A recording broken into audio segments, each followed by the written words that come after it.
With the corporate matrix dismantled and the true protectors reinstated, the world transformed in ways that modern humanity can barely comprehend.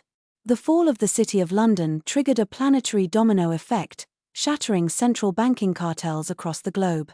Without the square mile acting as a massive, protected laundromat for international wealth extraction, the concept of national debt was completely abolished. Humanity woke up to a reality where the fruits of their hard labor were no longer funneled into hidden offshore trusts. Abundance, once artificially restricted to keep the population compliant, naturally returned to the earth. The true protectors reinstated the ancient, uncorrupted British common law. The complex, predatory matrix of corporate maritime law, which treated living flesh and blood human beings as corporate assets and numbers on a ledger, was permanently erased. Under the restored common law, sovereignty was returned to the individual.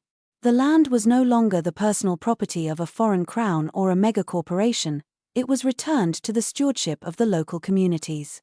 From the peaks of Snowdonia to the rolling hills of the English countryside, and from the wild Irish coasts to the Scottish glens, the soil was cleansed of the feudal curse. It became a sanctuary of true freedom where no one could be evicted or taxed out of their ancestral home. The intellectual and spiritual landscape underwent an even more profound renaissance.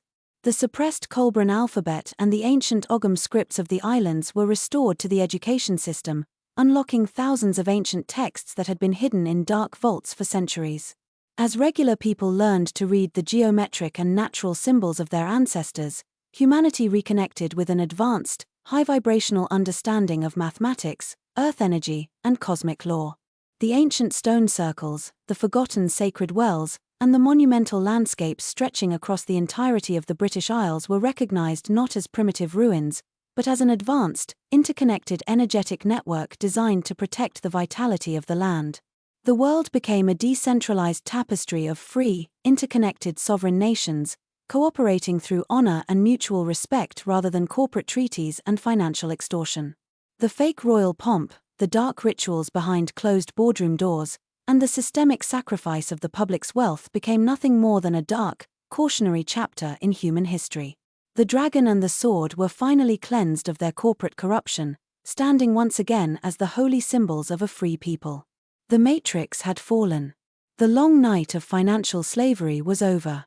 And the true protectors of the earth were finally